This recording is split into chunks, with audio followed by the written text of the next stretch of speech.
శ్రీ దుర్గా భవానీ జ్యోతిష్యాలయం దుర్గమ్మ తల్లి ఆశీస్సులతో జ్యోతిష్యం చెప్పబడును. ప్రేమ సమస్యలు, పెళ్లి సమస్యలు, భార్యాభర్తల గొడవలు, విద్య, ఉద్యోగం, వ్యాపారం, కుటుంబ ఆర్థిక సమస్యలు, సంతాన సమస్యలు, గ్రహ సమస్యలు, నరదృష్టి, నరఘోష సమస్యలు, బాలగ్రహ పీడకలలు, స్త్రీ పురుషులకు ప్రత్యేకించి వశీకరణం చేయబడును. ఎటువంటి సమస్యలకైనా 100% పరిష్కారం చేయబడును. గురువు గారికి నమ్మకంతో కాల్ చేయండి. అన్ని విషయాలు ఫోటో చూసి ఫోన్ లో స్వయంగా చెప్పబడును. Guruji Krishnam Raju. Phone number 9030838194. Hi friends, అందరికీ నమస్కారం అండి. అక్టోబర్ 2వ తేదీ అమావాస్య తిథి రాబోతూ ఉన్నది. తులారాశి వారి జాతకులు మీకు పెద్ద విపత్తు అయితే రాబోతూ ఉన్నది అంటున్నారు జ్యోతిష పండితులు.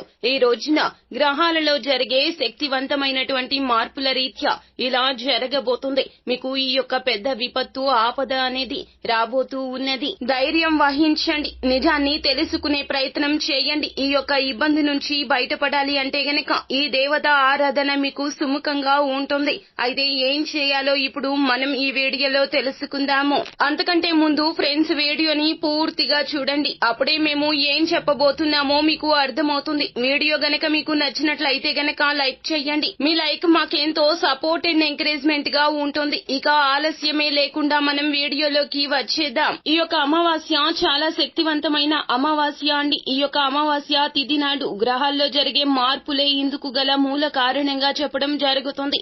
ఏ జన్మలో ఏ పాపం చేశారో తులారాశి జాతకులు ఇంతటి అననుకూల ఫలితాలు అయితే పొందుకోవాల్సి వచ్చింది. అయితే ఏం జరగబోతుంది అనేది తెలుసుకుందాము. ఈ రాశి జాతకులు ఎంతో నేర్పరులు, తెలివితేటలు కలిగిన వ్యక్తులు. ప్రతి విషయాన్ని కూడా నిశితంగా ఆలోచించాకే నిర్ణయాలు తీసుకుంటారు. అయితే మీకు ఇంతటి గడ్డు పరిస్థితులు రావడానికి కారణము గ్రహ పరిస్థితులు నీచంగా ఉండడం మాత్రమే. మీరు చేయాల్సింది ఏమిటంటే గనక కొన్ని జాగ్రత్తలు పాటించాలి. ముందుగా మీకు కలగబోయే విపత్తు గురించి తెలుసుకుందాము. అనుకోని విధంగా ఒక సమస్యలో తలదూచబోతున్నారు మీరు. ఆ యొక్క సమస్య రీత్యా మానసిక కృంగుబాటుతో పాటుగా అందరిలో కూడా ఏదో అవమాన భారంతో తలదించుకోవాల్సిన ఆవశ్యకత అయితే ఖచ్చితంగా వస్తుంది. మీకు గిల్టీ ఫీలింగ్ వస్తుంది.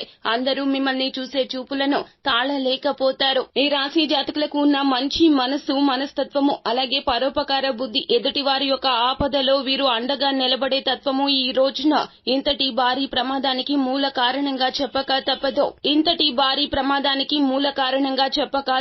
వీరు ఏం చేస్తారు అంటే గనక స్నేహితులు కానీ లేదా ఆపదలో ఉన్నటువంటి వ్యక్తులు ఎవరైనా కనిపిస్తే వారి యొక్క సమస్యలో ఈ రోజున తలదూరుస్తారు. ఏదో చేద్దామని, మీ వంతు సాయం చేద్దామని వెనకడుగు వెయ్యకుండా ఆ యొక్క సమస్యను వారి నుంచి తప్పిద్దామని చెప్పి వెళ్తారు. వారు స్నేహితులు కావచ్చు, కుటుంబ సభ్యులు కావచ్చు, లేకపోతే గనక మీ తోటి సహోద్యోగులు కూడా కావచ్చును. వారి యొక్క గొడవలో ఏ మాత్రము కూడా తలదూచవద్దు. ఎందుకు అంటే గనక మీ యొక్క గ్రహ పరిస్థితి నీచంగా ఉన్నదండి. పుణ్యానికి వెళితే మీకు పాపం ఎదురొస్తుంది. అందరి ముందు అవమాన భారంతో తలదించుకోవాల్సి వస్తుంది. మీ యొక్క పేరు ప్రఖ్యాతలకు భంగం వాటిల్లే ప్రమాదం ఎక్కువగా కనిపిస్తుంది. కావున ఎటువంటి విషయాల్లో కూడా మీ ఇన్వాల్వ్మెంట్ అనేది అస్సలు పనికిరాదు. మీరు వారికి ఏమీ చెయ్యలేకపోతారు. సాయం చెయ్యలేక వారికి నష్టం కలగ చేస్తారు. మీ యొక్క ఊహ అది కాదండి. కాకపోయినా జరిగే వాస్తవ పరిస్థితుల్లో మీరు చేసే సాయం వారికి ఆపదలాగానే కనిపిస్తుంది. మాట ఇచ్చి తప్పాల్సి వస్తుంది. అది ధన సహాయం కావచ్చు, మాట సహాయం కావచ్చు. అటువంటి పరిస్థితుల్లో వారి నుంచి వ్యతిరేకత వస్తుంది. మిత్రులు కూడా శత్రువులుగా మారిపోతారు. తత్ఫలితంగా భవిష్యత్తులో వారి నుంచి మీకు చాలా వరకు కూడాను గందరగోళ పరిస్థితులు జరగవచ్చును. వారి వలన మీకు ఆపద కూడా కలగవచ్చును. కావున తస్మాత్ జాగ్రత్త.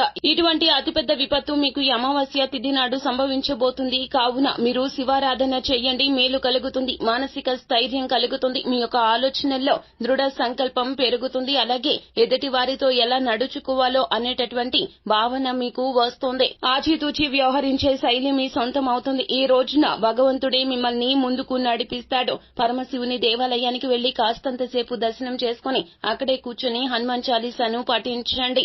అంతా మేలు కలుగుతుంది. మీకు స్తోమతకు తగ్గట్లుగా పేదవారికి ఏదేని ధన సహాయాన్ని కానీ లేకపోతే గనక అన్నదానాన్ని కానీ చేయండి. సో ఫ్రెండ్స్, చూశారు కదా, ఈ వీడియో గనక మీకు నచ్చినట్లయితే గనక లైక్ చేయండి. మరిన్ని వీడియోస్ కోసం మా ఛానల్ ని సబ్స్క్రైబ్ చేసుకుని ఫాలో అవ్వండి. Thank you.